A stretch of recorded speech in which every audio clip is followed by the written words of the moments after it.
हम 9th class की chapter से स्टार्ट कर रहे हैं। 9th क्लास अपनी चैप्टर है फिजिक्स का मोशन।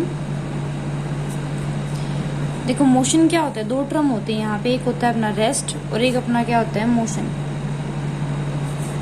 यहाँ पे जो मोशन रेस्ट क्या होता है, रेस्ट की अगर बात करें, ऑब्जेक्ट की जो पोजीशन है, ऑब्जेक्ट की जो पोजीशन है अगर टाइम के साथ चेंज नहीं हो रही है, position doesn't change with time, doesn't change with time, अगर टाइम के साथ पोजीशन चेंज नहीं हो रही उसको हम क्या बोलते हैं, रेस्ट बोलते हैं। अगर जो पोजीशन है टाइम के साथ चेंज हो रही है, ठीक है, मोशन में क्या आ जाएगा, position change, position change with time, time के साथ अगर पोजीशन चेंज हो रही है तो उसको हम क्या बोलेंगे, मोशन बोलेंगे, ठीक है। अब यहाँ पे बात करते हैं मोशन इन स्ट्रेट पाथ या straight line, motion in straight line.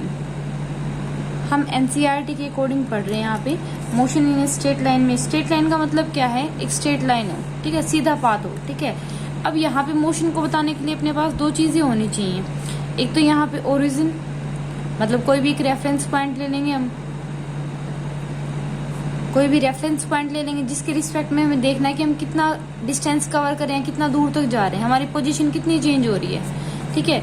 दूसरा हमें क्या देखना है कि टाइम के साथ, देखो एक तो हमारी टाइम के साथ पोजीशन क्या चेंज हो रही है, दूसरा हमें डायरेक्शन देखनी है कि हम किस डायरेक्शन में जा रहे हैं। वो हमारी दोनों चीजें किसको बताएंगी, मोशन को बताएंगी। मतलब एक पोजीशन बताना है, ठीक है, और एक डायरेक्शन, ये हमारी दोनों चीजें किसको बताती हैं, मोशन को बताती हैं, ठीक है। अब यहाँ पे जो एक टर्म होती है रिलेटिव मोशन,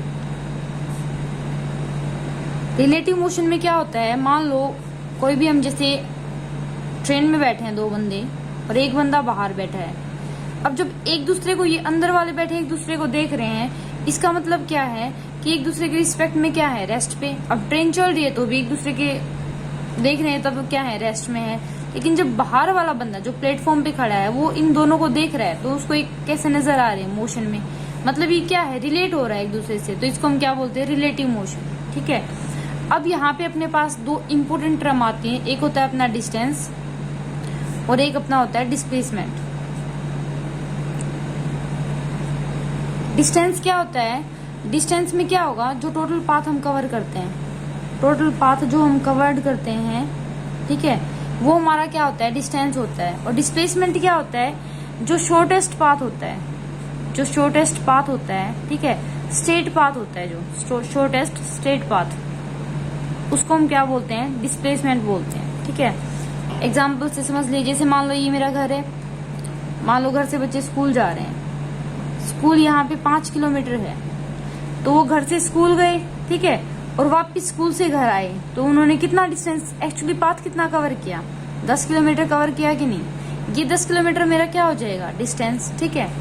अब यहाँ पे देखो, यही अगर घर है, ठीक है, घर है और यहाँ पे स्कूल है, ठीक है।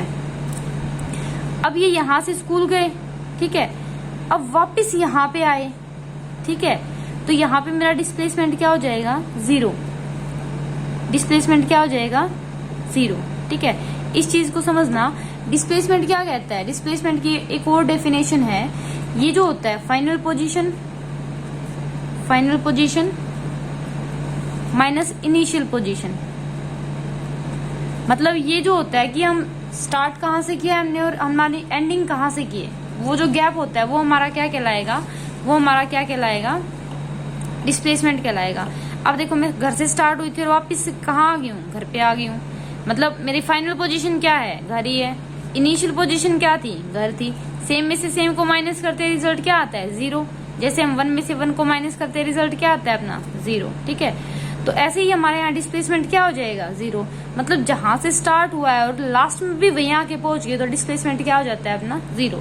अगर मैं कहती हूँ मैं घर से स्कूल गई हूँ, वापिस नहीं आई हूँ अभी, तो ये कितना कवर किया इसने, 5 किलोमीटर, तो यहाँ पे मेरा डिस्प्लेसमेंट देखो, शॉर्टेस्ट